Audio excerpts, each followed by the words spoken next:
CM पद की शपथ लेंगे, लेकिन उससे पहले दिल्ली में हलचल बढ़ गई है। 2 दिन के भीतर दूसरी बार डीके शिव कुमार और सिद्धारमैया एक बार फिर दिल्ली दौरे पर हैं। दोनों नेता अपनी अपनी कैबिनेट लिस्ट आला कमान को सौंपेंगे, जिसके बाद कैबिनेट के संभावित दावेदारी की परेड कराई जाएगी और फिर नए मंत्रिमंडल पर मुहर लगेगी। सिद्धारमैया ने सीएम की कुर्सी तो छोड़ दी है, लेकिन कर्नाटक में अपना कंट्रोल नहीं छोड़ना चाहते हैं। पहले राज्यसभा जाने से मना कर दिया, अब ज्यादा से ज्यादा अपने नेताओं का नाम डीके के कैबिनेट में डालकर सरकार में अपनी पकड़ कम नहीं होने देना चाहते। बेटे के लिए भी डिप्टी सीएम समेत अहम जिम्मेदारी चाहते हैं। यतीन्द्र सिद्धारमैया ने डीके शिव कुमार से मुलाकात की है। डीके अपनी कैबिनेट में कोई भी डिप्टी सीएम नहीं चाहते। 3 जून को डीके शिव कुमार के साथ 9 से 14 मंत्री शपथ ले सकते हैं और बाकी बचे हुए मंत्रियों को लेकर राज्यसभा चुनाव के बाद कैबिनेट विस्तार हो सकता है। इन सबको लेकर आज दिल्ली में मंथन किया जा रहा है। तो अब पहले एक बयान आपको सुना देते हैं, करते हैं चर्चा। So will there be other people taking oath along with you as ministers? That I don't know. Whatever the party high command decided, it will be done. I don't want to comment on that. अच्छा, कांग्रेस के senior नेताओं के हाव भाव से ये लग रहा है कि कर्नाटक में कुछ भी ठीक नहीं है। पार्टी डीके शिव कुमार के एहसान का बदला चुकाने जा रही है। राजस्थान के पूर्व सीएम अशोक गहलोत ने कहा कि राहुल गांधी ने बड़ी समझदारी से कर्नाटक कांग्रेस के नेताओं को डील किया। अब डीके शिव कुमार सीएम बनने जा रहे हैं। सीनियर सिद्धारमैया को हटाकर पावरफुल डीके को जिम्मेदारी देने पर अशोक गहलोत ने कहा कि शिव कुमार कई बार पार्टी के संकट मोचक बने हैं, इसलिए उन्हें अब कर्नाटक की कमान सौंपी जा रही है।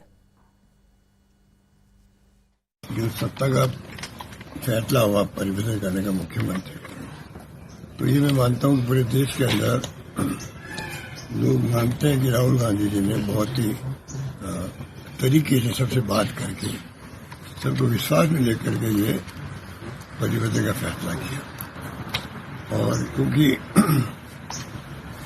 सिद्धारमैया जी बहुत अनुभवी थे, लंबे समय तक राजनीति करी उन्होंने, अच्छा काम किया उन्होंने भी, पर क्योंकि राजनीति में कई बार फैसले होते हैं।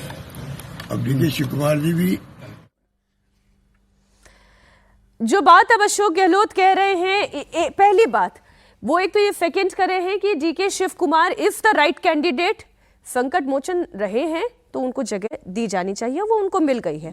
लेकिन जो बात डीके शिव कुमार कह रहे हैं कि मुझे कोई डेप्यूटी नहीं चाहिए, वो क्या है?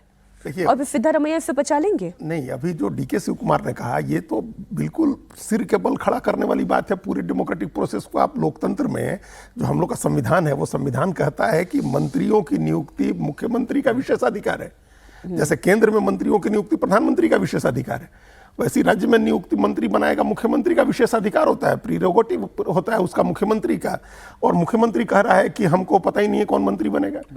ये क्या तमाशा चल रहा है भाई? आप कम से कम दिखावे के लिए तो मत कहो, तुम्हारा आला कमान तय करेगा, लेकिन कहो तो मत कि हमको नहीं पता है। आप कहिए कि ये आप वो सिंपल कह सकते थे कि हम आपको अभी हम नाम नहीं डिस्क्लोज करेंगे, लेकिन आप कह रहे हैं कि हमको पता नहीं, आला कमान तय करेगा। देखिए ये बहुत खराब शुरुआत हो रही है। मुख्यमंत्री के ऊपर इसका मतलब दबाव है, और दबाव इस बात का है कि आप दबाव सिद्धारमैया का है।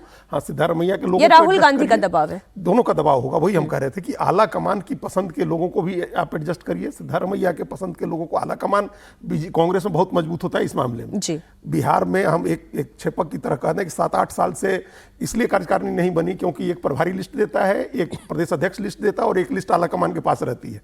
तो वही हाल है, एक लिस्ट आला कमान के पास होगी, एक लिस्ट सिद्धारमैया की होगी, एक लिस्ट डीके शिव कुमार की होगी। तो ये मंत्रिमंडल में एक गड़बड़ी ये होगी, सिद्धारमैया आड़े हुए हैं कि हमारा प्रदेश अध्यक्ष बनेगा, वो भी बात होगी। अभी इसी समय उसकी भी बात होगी।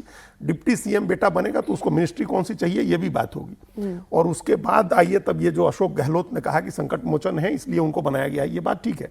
वो संकट मोचन है इसलिए बना है, और पॉलिटिकल जो स्कीम ऑफ थिंग्स है कांग्रेस की 28 के चुनाव के लिए, उसमें वो फिट बैठते हैं, इसके लिए भी ये बात इसलिए इस पर मैं इससे पहले कि डीके और सिद्धारमैया पे और बात करूं, अशोक गहलोत जी अपने लिए क्या देख रहे हैं? अशोक गहलोत अपने लिए राज्यसभा देख रहे हैं। अभी राज्यसभा का आज से नॉमिनेशन शुरू हुआ, आज ही से 8 तारीख लास्ट डेट है। और राजस्थान की एक सीट मिलेगी कांग्रेस पार्टी को, एक ही मिलेगी, लेकिन एक कांग्रेस पार्टी को मिलेगी। वो चाह रहे हैं कि राज्यसभा। तो राजस्थान में अगला इलेक्शन सचिन पायलट है ना, उनके नेतृत्व में।